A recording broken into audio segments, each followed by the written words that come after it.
Hey, Frank, I'm Ahearn, privacy expert and blackmail strategist. I'm going to talk about some things you need to know about blackmail help and making the right choice in case you become a victim of blackmail and sextortion.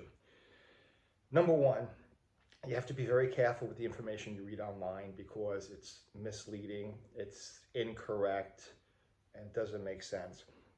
You know, if you hit some of the message boards out there, there are people who claim they were victims of blackmail. Whether they were or not, I can't tell you, but they will tell you to ignore. And that is a huge mistake because just because that tactic worked for them doesn't mean it's going to work for you, because you could have a different blackmailer. And there are different blackmailing groups out there, like the Filipino blackmailers, Moroccan, Dominican, Cote d'Ivoire, Burkina Faso. So there's different groups and they do different things, and some are more aggressive than the others. And sometimes you meet a blackmailer who just wants to destroy you.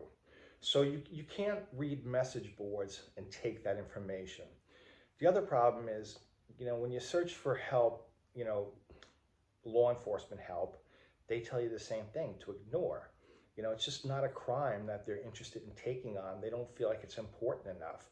And the truth of the matter is, your local police officer in, wherever doesn't really know how to investigate online blackmail or in-person blackmail. It's just not something that they do. And again, they tell you to ignore, that the person will go away, which is untrue. If you block a blackmailer, you run a high risk of them exposing you. So don't do that. Then you have the other option of contacting professionals such as myself, and you type in blackmail help online, and there's a couple of companies out there, and everybody makes you promises, and the truth of the matter is it's not an inexpensive process to hire a professional to take over your case.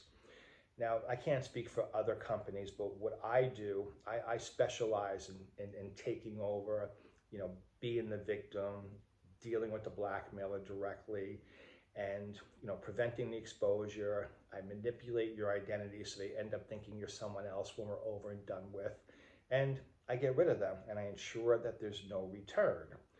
These are things that I do and that I promise my clients.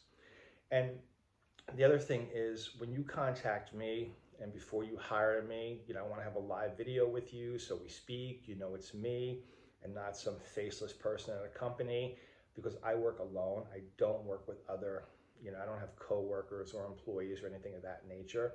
True privacy only exists between two people, not a group of people.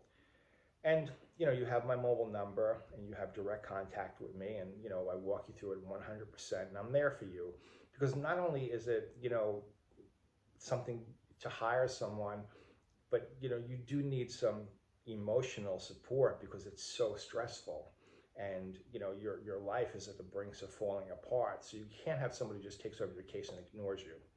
So if you need blackmail help, take your time and make sure you ask the questions you need. How do you prevent the exposure? How do you make sure they don't contact my job? How do you know they don't contact, what do you do to make sure they don't contact my spouse? How do you make sure they don't come back? What happens in 6 months if they come back? Can I contact you?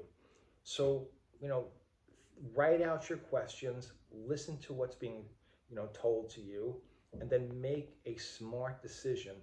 Don't base your decision on fear because you're afraid and just, grab onto the first piece of help you get, because that is a huge mistake.